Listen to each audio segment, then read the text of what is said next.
আধুনিক ক্রিকেটের অন্যতম তথ্য প্রযুক্তি স্নিকোমিটারের তথ্যকে ভুল প্রমাণ করে, এমনকি মাঠের আম্পায়ার জোয়েন উইলসনের সিদ্ধান্তকে ভুল প্রমাণ করে এবং পুরো ভারত টিমের সিদ্ধান্তের বিরুদ্ধে গিয়ে যিনি তার নিজের সিদ্ধান্ত দিয়ে পুরো বিশ্ব এবং বিশ্ব ক্রিকেটে প্রশংসিত হয়েছেন, তিনি একজন বাংলাদেশি, আর তিনি হচ্ছেন আমাদের শরফুদ্দৌলা ইবনে সৈকত, আইসিসির এলিট আম্পায়ার। কে এই শরফুদ্দৌলা ইবনে সৈকত?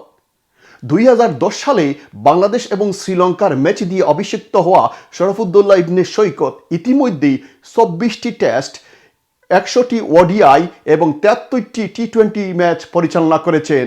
জায়গা করে নিয়েছেন আইসিসির এলিট প্যানেলে।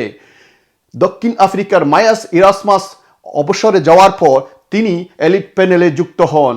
এখন আমাদেরকে জানতে হবে এলিট প্যানেল কি। সুষ্ঠু এবং নির্ভুলভাবে ম্যাচ পরিচালনা করার জন্য বিশ্বের সেরা আম্পায়ারদের নিয়ে 2002 সালে এলিট প্যানেল 8 জন আম্পায়ারকে নিয়ে গঠিত হয়। বর্তমানে শরফুদ্দৌলা ইবনে সৈকতকে নিয়ে 12 জন এলিট আম্পায়ার রয়েছেন। এই এলিট আম্পায়ার বছরে 10টি টেস্ট এবং 15টি ওয়ানডে ম্যাচ পরিচালনা করার দায়িত্ব পান। এরই সাথে তাদের বেতন কিন্তু 35 থেকে 45 হাজার ডলার রয়েছে। এবং আইসিসির আম্পায়ার সিলেকশন প্যানেল এলিট আম্পায়ারদেরকে পর্যবেক্ষণ করে এবং একই সাথে তাদের পারফরমেন্সের ভিত্তিতে, অর্থাৎ আম্পায়ারদের, আন্তর্জাতিক আম্পায়ারদের পারফরমেন্সের ভিত্তিতে তা এলিট প্যানেলে নিযুক্ত করেন। সেদিন অস্ট্রেলিয়া ইন্ডিয়ার টেস্টের শেষ দিনের 71তম ওভারে খেলা চলছিল। ব্যাট করছিলেন ইন্ডিয়ার যশস্বী জয়সওয়াল আর বল করছিলেন অস্ট্রেলিয়ার প্যাট কামিন্স।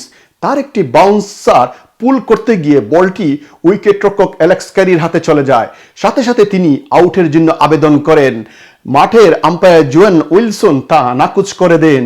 সাথে সাথে অস্ট্রেলিয়ানরা রিভিউ নিলে তখন থার্ড আম্পায়ারে ছিলেন বাংলাদেশের শরফুদ্দৌলা ইবনে সৈকত। তিনি একসময় তথ্য প্রযুক্তি স্নিকোর সাহায্য নিলেও স্নিকোতে কোনো তথ্য প্রমাণ পাওয়া যায়নি। তারপরেও তিনি তার নিজের সিদ্ধান্ত দিয়েছেন আউট। এবং তিনি কেন এই সিদ্ধান্ত নিয়েছেন তা ব্যাখ্যা করেছেন এভাবেই যে, যদিও স্নিকোতে গ্লাভস কিংবা ব্যাটের কোনো প্রমাণ পাওয়া যায়নি, কিন্তু বলটি গ্লাভসে লেগে দিক পরিবর্তন করেছিল, তাই আমি আউট দিয়েছি। তার এই সিদ্ধান্ত বিশ্ব ক্রিকেট মহলে প্রশংসিত হয়েছে। তেমনি খুদ ভারতের একজন কিংবদন্তি ক্রিকেটার রবি শাস্ত্রী বলেছেন, স্নিকোর তথ্য আম্পায়ার নাও নিতে পারেন, এটি তার ক্ষমতা রয়েছে, কিন্তু বলটি গ্লাভসে লেগে দিক পরিবর্তন করেছিল। আমার মনে হয় সিদ্ধান্তটি সঠিক ছিল।